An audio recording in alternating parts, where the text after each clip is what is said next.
Muy bien, por favor abran sus Biblias en el libro de los Hechos. Seguimos con la historia. El libro de los Hechos es el libro histórico del Nuevo Testamento y es muy interesante leerlo e ir comparando los diferentes pasajes con las epístolas, por ejemplo, para ver cómo hechos históricos han desarrollado o han originado la formación de la doctrina cristiana. No es que han creado la verdad cristiana está en Cristo, pero la construcción de la doctrina se ha dado en momentos históricos concretos. Bueno, la semana pasada hemos quedado en que la iglesia ha crecido notoriamente y ha surgido algo que es muy propio de la humanidad, ¿no? de gente que, aunque está en la gracia de Dios, no la aprecia lo suficiente como para frenarse en ciertas carnalidades. Así que en la iglesia, aún en la iglesia primitiva y la iglesia maravillosa de los primeros cristianos, ha habido murmuración.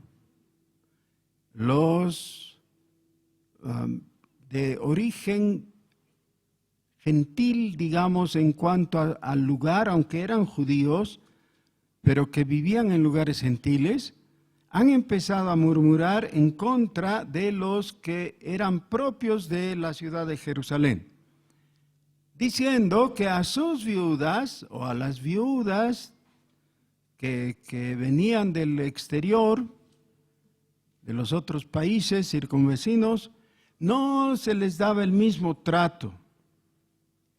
Y eso ha obligado a tomar una medida de parte de los apóstoles que ha sido dejar bien claro que ellos no iban a descuidar la oración y el ministerio de la palabra y que las mesas iban a ser atendidas por las personas que ellos nombren. Ahora, es muy interesante esto porque Pedro le dice a la multitud de la iglesia: ustedes escojan. Los griegos, así les llaman, es decir, judíos que venían del exterior, estoy aclarando, ¿no? Ellos parece que reciben el privilegio, y los 7 diáconos elegidos son todos de origen griego, es decir, son judíos que vienen del exterior. ¿Y cómo sabemos eso? Todos tienen nombres griegos. Y yo sé que ahora, en esta universalización del mundo, hay nombres rusos entre aymaras, por ejemplo, ¿no? Y no hay problema, no hay ninguna prohibición. Pero antiguamente los nombres denotaban el origen de las personas en cuanto a la nacionalidad. Entonces, vean ustedes la cita que tenemos en el versículo 5, de todos los nombres de ellos, es de nombres griegos. Es como que la iglesia hubiera dicho: bueno, los que están descontentos son los de origen griego, vamos a elegirlos a ellos que administren. Y así no van a poder quejarse en absoluto, y así fue, era una buena medida. Como que ahora en el Parlamento dijeran: el defensor del pueblo va a ser nombrado por la oposición. ¿Y no creen que sería una medida sabia? Porque al fin y al cabo, ¿a quién defiende el defensor del pueblo? Se supone al ciudadano o al pueblo de posibles abusos del gobierno especialmente. Entonces, qué bien, debiera ser nombrado por la oposición. Y eso es lo que ellos sabiamente hacen. Entre los nombres de los que se mencionan, el primero es Esteban. ¿Alguien tiene idea de qué significa Esteban? A veces bromeando decimos bandido, ¿no? Pero Esteban es el nombre. Esteban es la forma latinizada del nombre originalmente griego que es Estéfanos. ¿Ya? Y Estéfanos quiere decir escudo. Muy interesante, ¿no? Ese nombre griego pasó al latín y del latín entonces llega a esta persona, porque por supuesto ustedes saben, el mundo desde entonces era greco-latino. ¿Ya? Los romanos dominaban, pero la base cultural era griega. Muy bien, ahora tenemos a un hombre, a un diácono, el inicial en el nombramiento de los 7, que seguramente era de origen griego, no en lo étnico, ya hemos explicado eso, y que está sirviendo, pero en el relato que vamos a ver a continuación, él no se circunscribe a simplemente hacer lo que se hubiera esperado que haga. ¿Qué tenía que hacer él? Servir a las mesas, es decir, administrar los recursos provistos por la iglesia para las viudas. Pero no se queda ahí. Él, más bien, comprende que por detrás de eso hay algo más alto, que es la predicación del Evangelio. Ahora, sobre esa base vamos a leer el capítulo 6 desde el versículo 8. Y Esteban, lleno de gracia y de poder, hacía grandes prodigios y señales entre el pueblo. Entonces se levantaron unos de la sinagoga llamada de los libertos y de los de Cirene, de Alejandría, de Cilicia y de Asia, disputando con Esteban. Qué interesante, eran judíos discutiendo entre sí, pero todos ellos de trasfondo externo, foráneo, es decir, gentil. Ninguno de ellos era de Jerusalén, ¿ya? ¿Notan?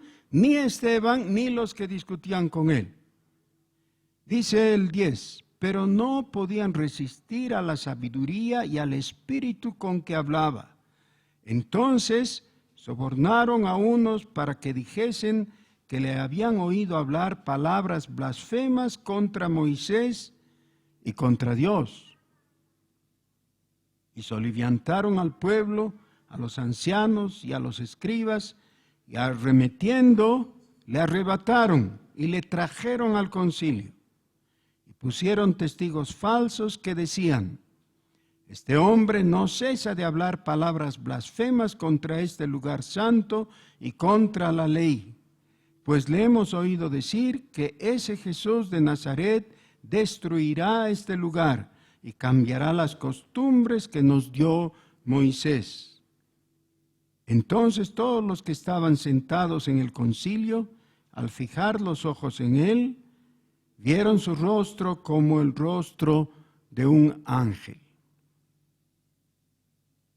¿Qué hizo de malo Esteban? Bueno, como nosotros somos parciales, difícilmente vamos a decir que hizo algo malo. No estamos a favor de él. Pero por el relato del texto nos damos cuenta que realmente no sabemos qué es lo que predicó hasta aquí, hasta este momento. Pero la predicación que él llevó adelante fue acompañada de grandes prodigios y señales entre el pueblo. Otra vez, ¿de quién estamos hablando? De Esteban, sí, que era un diácono. No está en el nivel, no tiene la antigüedad, no tiene el prestigio y el trasfondo de los apóstoles. Es solo un diácono. ¿Por qué Dios comienza a hablar y a usar a Esteban en la predicación del Evangelio y lo respalda notoriamente a través de las maravillas, las señales, los prodigios? ¿Por qué?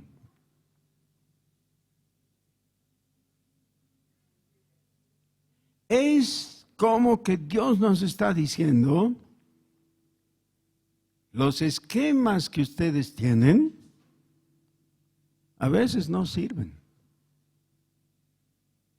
¿Qué es lo que había dicho Pedro que ellos no podían dejar de hacer? Dice que no debemos, o no está bien que descuidemos la oración y el ministerio de la palabra. A eso nos vamos a dedicar. Y a los diáconos que cuiden de las mesas. Bueno, pero parece que Dios tiene otros planes, ¿no? No, yo voy a usar un diácono, dice. Y se nota que después no es la excepción, no es el único. Un poquito más tarde, en el siguiente capítulo, en el subsiguiente, vamos a ver cómo otro diácono también es utilizado en el ministerio. Esto significa que a través del Antiguo Testamento, pero ahora en este inicio del Nuevo Testamento, vemos el mismo patrón. Tenemos dos líneas que son contrapuestas en el sentido de que podemos diferenciarlas, pero son complementarias porque se necesita de ambas.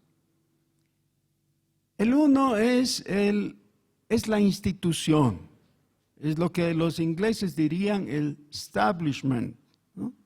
Ya, eso está así. Y el Pentateuco parece apuntar mucho a eso. No todo, pero mucho sí. Y entonces en el Pentateuco encontramos una serie de reglamentaciones, ¿no? Así tiene que hacerse, de esta manera, estos son los encargados, así se tienen que vestir, de esta manera tienen que hablar, tienen que oler, ¿no? Con el perfume especial que les está dado, y no puede ser cualquiera, tiene que ser Aarón o sus hijos o sus nietos o sus bisnietos. Pero y fulano quisiera, ¿no? Es muy entusiasta. No, no puede, porque no es de la familia de Aarón, no es de la tribu de Leví, ¿ya? Y así tenemos una serie de restricciones y de prescripciones, todo lo necesario para que la institución permanezca. Tengan cuidado, porque nos preguntamos, ¿quién determinó eso? Dios. Dios es el que instruyó a Moisés y le dijo: di al pueblo de Israel, así van a hacer. Y así tuvo que ser. Por ejemplo, también con las instrucciones acerca del templo. ¿Cómo tenía que ser el templo? ¿Como a ellos se les ocurra? No, Dios dijo todo, de qué material, de qué dimensión, de qué color, todo estaba establecido por Dios, ¿ya? Eso tiene que ver con ese aspecto legal y formal. ¿Necesario? Sí. ¿Pero eso es lo único? No, porque hay otra corriente, otra fuente, que le vamos a llamar lo carismático. ¿Ya? Es lo que viene directamente de Dios y rompe todas las formas. Entonces, tenemos el sacerdocio que está dentro de lo establecido y que tiene que ver con lo formal. ¿Respaldó Dios al sacerdocio? Sí, lo respaldó. Continuamente, a través de todo el Antiguo Testamento, dio muestras de que Dios estaba atendiendo a eso y estaba cumpliendo lo que Él mismo había establecido para con los hombres. Pero hubo momentos en que eso no alcanzaba. Era necesario que Dios interviniera en una forma irregular. Pero ¿cómo? ¿Dios haciendo algo irregular? ¿Está bien decir eso? Sí, claro. Porque si lo establecido, lo reglamentado, no es suficiente, se necesita algo más y de inmediato. Así que cuando todo el sistema religioso del Antiguo Testamento pareció no funcionar, Dios se comunicó con su pueblo a través de los profetas. Algunos de los profetas, es muy interesante, eran sacerdotes. Por ejemplo, Jeremías. Pero dentro del oficio sacerdotal se vieron impotentes de hacer un cambio porque todo el resto del esquema estaba corrompido. Y entonces Dios le habló a Jeremías no como sacerdote, sino como profeta. Y así sucede con varios otros. Quizás uno de los más conocidos de los profetas del Antiguo Testamento sea Elías, ¿no? Es el famoso, el símbolo mismo del trabajo profético. ¿Y qué era Elías? Los sacerdotes tenían que tener muy clara su genealogía. Soy fulano, hijo de sutano, nieto de mengano y bisnieto de perengano, así, hasta llegar a Aarón. Entonces valía su función sacerdotal, de sumo sacerdote. Si un sumo sacerdote no pudiera llegar hasta Aarón, su ministerio sería siempre cuestionado. Según la Biblia, Elías, ¿de quién era? ¿Hijo de quién era?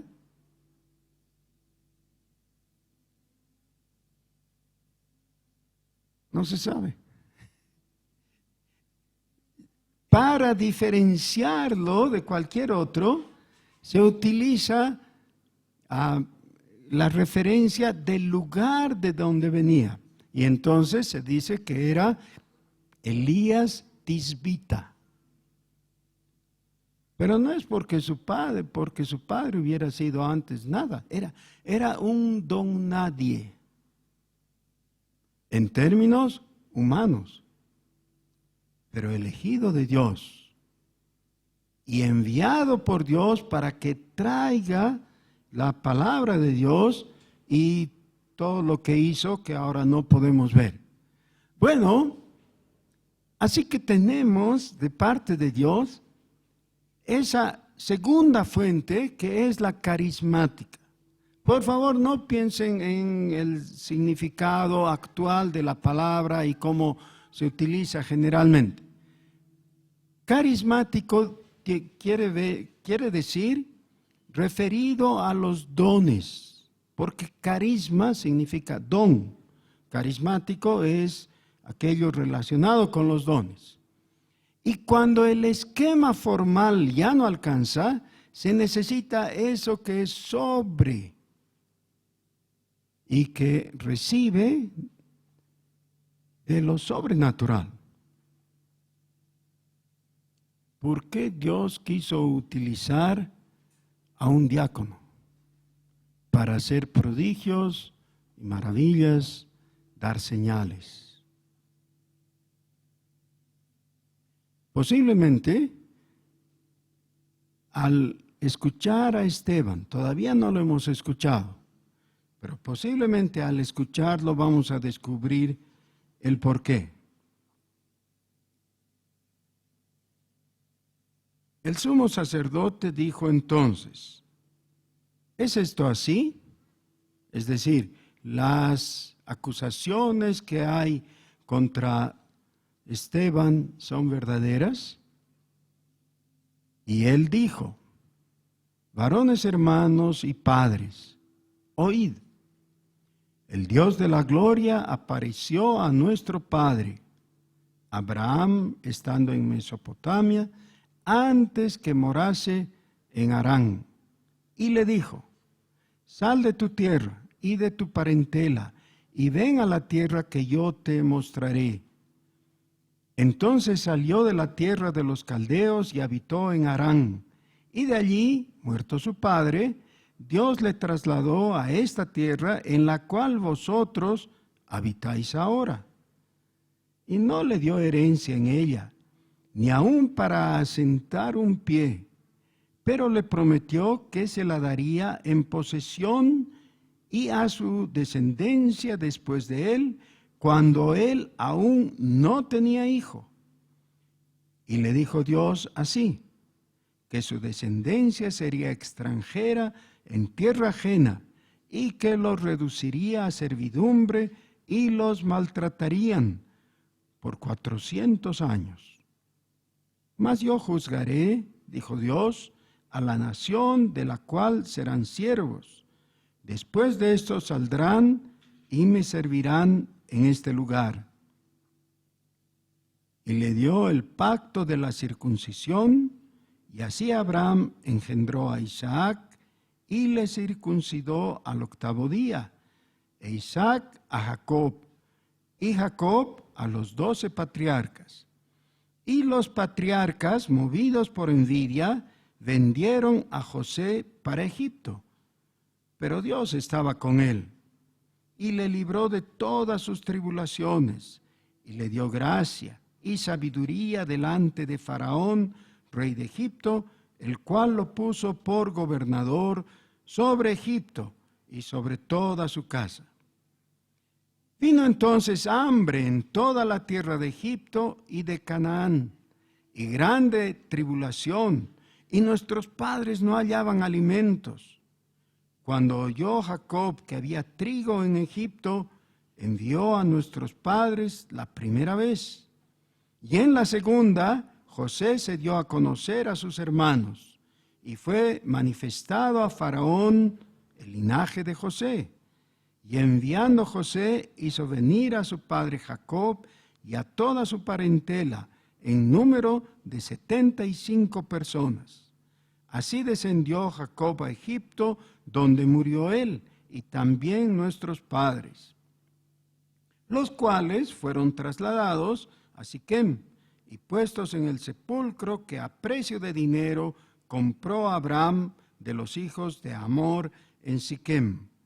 Pero cuando se acercaba el tiempo de la promesa que Dios había jurado a Abraham, el pueblo creció y se multiplicó en Egipto, hasta que se levantó en Egipto otro rey que no conocía a José. Este rey, usando de astucia con nuestro pueblo, maltrató a nuestros padres, a fin de que expusiesen a la muerte a sus niños, para que no se propagasen. En aquel mismo tiempo nació Moisés, y fue agradable a Dios, y fue criado 3 meses en casa de su padre. Pero siendo expuesto a la muerte, la hija de Faraón le recogió y le crió como a hijo suyo.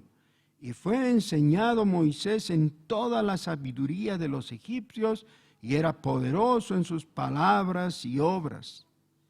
Cuando hubo cumplido la edad de 40 años, le vino al corazón el visitar a sus hermanos, los hijos de Israel, y al ver a uno que era maltratado, lo defendió, e hiriendo al egipcio, vengó al oprimido.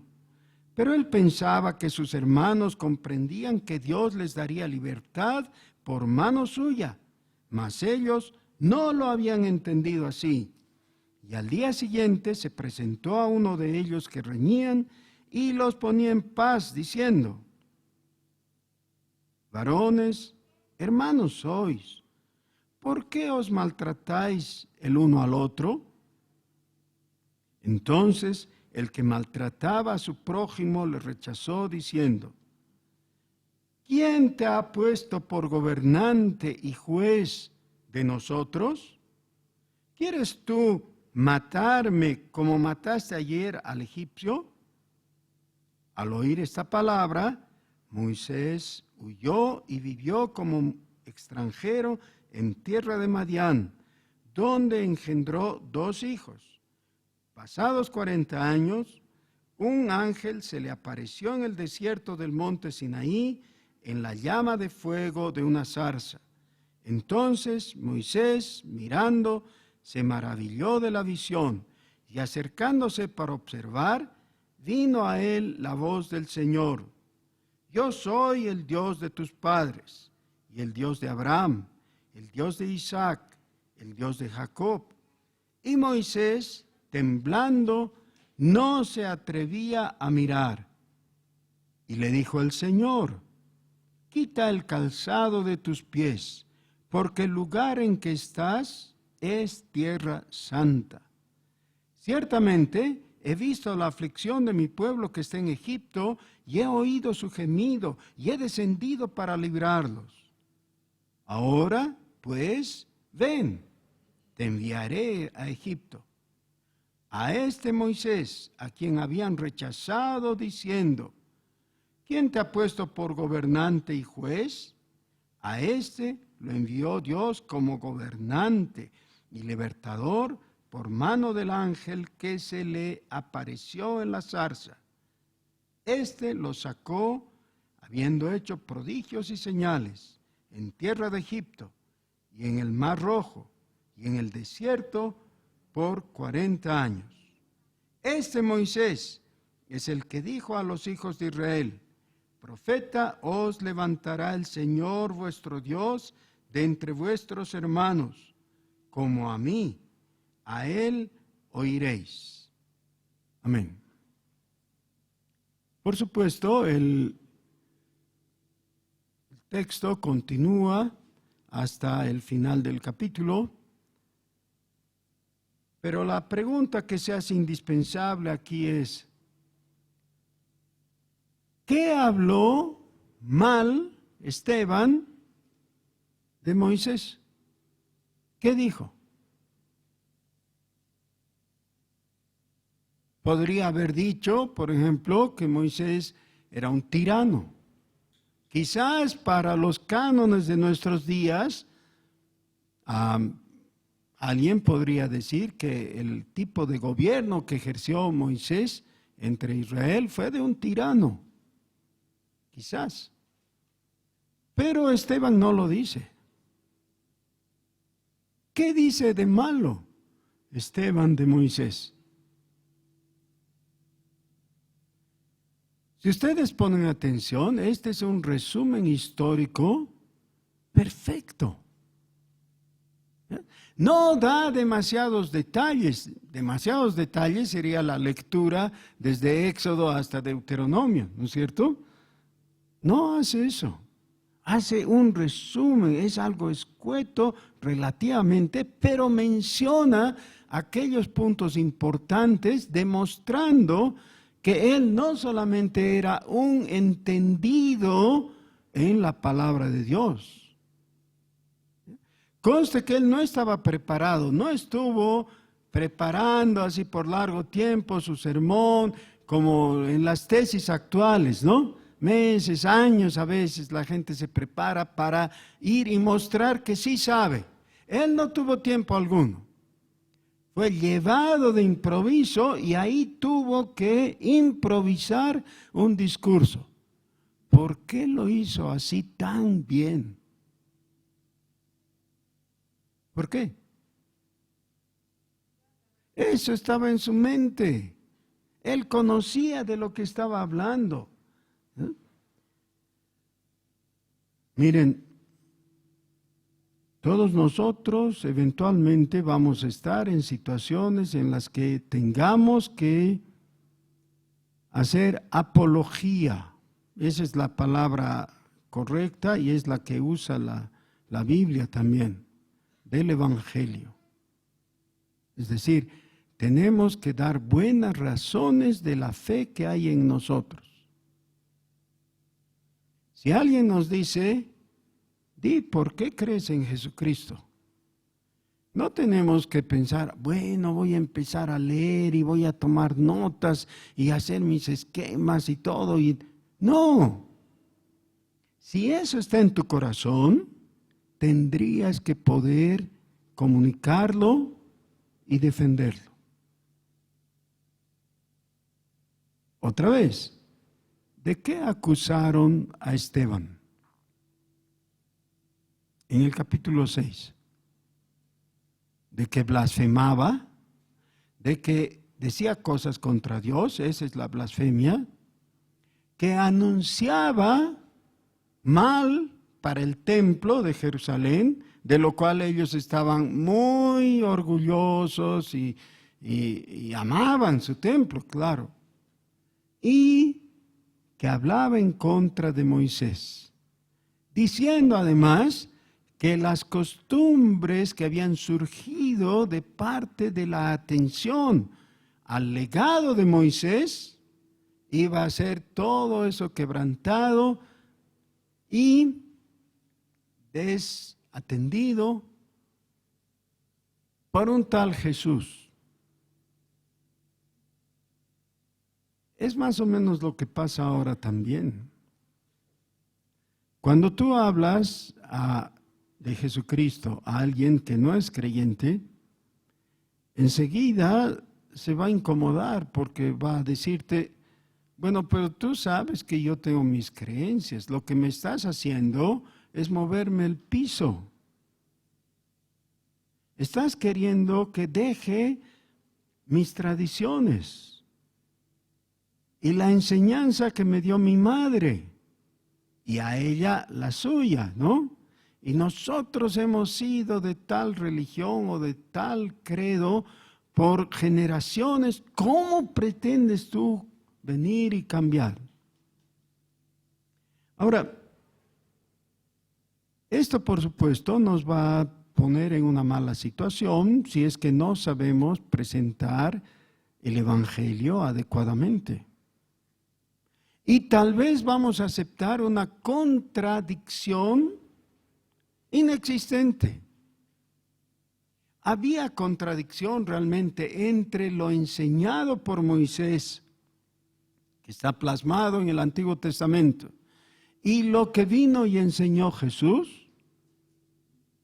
Tengan cuidado porque a veces livianamente podemos adoptar una posición que nos va a meter en problemas. No había contradicción. Más bien el Señor Jesús en el Sermón del Monte lo que hace es mostrarles a los judíos que el cumplimiento de la enseñanza cristiana es la mejor interpretación de lo que tenemos en el Antiguo Testamento. O sea, no hay contradicción entre la enseñanza del Antiguo Testamento y lo que enseñó Jesús. No hay contradicción en lo moral. ¿Pero hay algún tipo de contradicción? Sí, hay en lo formal. Es decir, en aquellas cosas que tienen que ver con lo superficial. En el fondo, el mismo Dios de paz y amor que salvó al pueblo de Israel, que lo sacó de Egipto, es el Dios de paz y amor que ha intervenido en este horrible mundo, haciéndose presente y se ha hecho visible en Jesucristo. Y todavía las cosas que en el Antiguo Testamento prohibió, las sigue prohibiendo. Como por ejemplo, robar. ¿Qué número de mandamiento es no robarás? Ahora estamos en apuros, ¿no? No, tenemos que saber, ¿qué número de mandamiento es? Es el 8º. Me deben una pizza, los que no sabían. Es el 8º. No robarás. En el Nuevo Testamento todavía dice eso. El que robaba no robe más, sino trabaje con sus propias manos para tener que compartir con los que no tienen. Ese es ese mandamiento, pero ya expresado en el Nuevo Testamento. Respecto a lo ceremonial, respecto a aquellas formas que necesitaban tener en el Antiguo Testamento, estas ya han sido superadas por el Evangelio. Y por eso no necesitamos seguir cumpliendo aquellos rituales que ya no corresponden a nuestro pacto, sino que son parte del antiguo pacto. Pero en lo moral, todo lo que enseñó Moisés en el Antiguo Testamento permanece en el Nuevo. ¿Cómo entender la armonía que hay entre la enseñanza del Antiguo y del Nuevo Testamento? Bueno, para eso es el Sermón del Monte. En el Sermón del Monte, el Señor Jesús les dice: vosotros habéis oído que fue dicho a los antiguos tal cosa, pero yo os digo, por ejemplo, menciona el Señor Jesús, Mateo capítulo 5. ¿Oísteis que fue dicho? No cometeréis adulterio. No dice ahí, bueno, pero ahora cometan, pero no mucho, ¿ya? No dice eso, ¿no? Dice, pero yo os digo que si miras a una mujer para codiciarla, ya has cometido adulterio. No solamente refrenda el mandamiento, sino que lo hace más exigente todavía. En otros casos, nos ayuda a comprender de una forma un poquito diferente, pero fundamentalmente eso es lo que pasa. Lo que está mostrando el Señor es que no ha venido a derogar la ley. Dice, no crean que he venido a abrogar la ley, he venido a cumplirla. En el mismo pasaje del Sermón del Monte. Por tanto, no debemos ponernos en conflicto y pensar, uno era el Dios cascarrabias del Antiguo Testamento, que a la menor cosa se enojaba y los destruía. En cambio, ahora vivimos con otro Dios que es el buenito, que solo nos mira con una sonrisa en los labios. No, es el mismo Dios santo, lleno de amor en el Antiguo Testamento, así como en el Nuevo Testamento también. El mismo Dios de amor que cuando le toque derramar su ira, lo va a hacer. Y por eso necesitas tú estar muy consciente de estar protegido y guardado en el arca de Noé. No, pero no es del Antiguo Testamento. Sí, pero es la figura. El arca de Noé para nosotros es Jesucristo. En Jesucristo estamos guardados del juicio, de la ira de Dios. Moisés debe ser apreciado por los cristianos. Esteban nos está mostrando cómo. Él entendió cada cosita y está relatando. Y con esto ya tendría que haber sido suficiente para que el Sanedrín diga, realmente este Esteban no está diciendo ninguna blasfemia, no ha dicho nada en contra de Moisés, estamos perdiendo el tiempo. No fue así. Ellos querían pensar mal de Esteban. Tenían otra motivación de tipo político. Quieren acusar a Esteban y quieren hallarle culpable. Y eso es lo que pasa también con la evaluación que se hace del Evangelio, aún en nuestros días. Las personas que se quejan del Evangelio, a veces por la mala conducta de los cristianos, de vez en cuando no somos causa de que la gente glorifique al Señor. Somos causa de que se quejen, porque no nos portamos bien. Pero no es falla del Evangelio, es falla de nuestra conducta. Esteban fue levantado por el Señor y es una de esas pocas personas de las cuales solo se conocen sus virtudes. No digo que no haya sido pecador, pero no se oye nada de algo malo que haya hecho. Su ministerio llegó al punto culminante cuando predicó ante el Concilio de Jerusalén. Y fue lo último que hizo también. Alguien podría pensar que Dios lo defraudó porque no lo cuidó. Es muy interesante, ¿no? Su nombre significa escudo, pero parecería que no fue protegido. Sí, pero es un privilegiado, porque de pocas personas, Moisés, Elías y algún otro más, se sabe que con certidumbre que recibió la aprobación de Dios, no por mérito, por la fe en Jesucristo. Dios nos dé que entre nosotros se levante no uno, muchos Esteban, dispuestos a hablar del Señor. No necesitan el título de gran predicador. Necesitan y tienen el llamado de parte de Dios. ¿Quieren orar?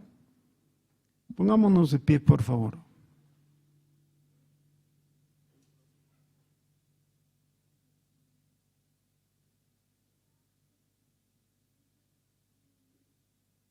Señor nuestro, gracias porque tú has dicho que te complaces levantando al humilde, al pequeño lo engrandeces. Eso hiciste con este diácono. Gracias porque aquí podemos ver que sí se puede ser fiel. El anhelo de nuestro corazón es ser fieles para ti, Señor.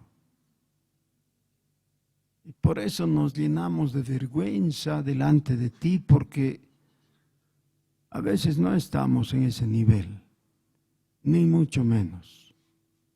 Ten misericordia de nosotros, Señor.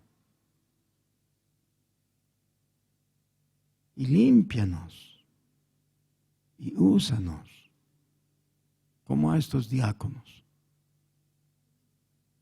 Por Jesús te pedimos. Amén.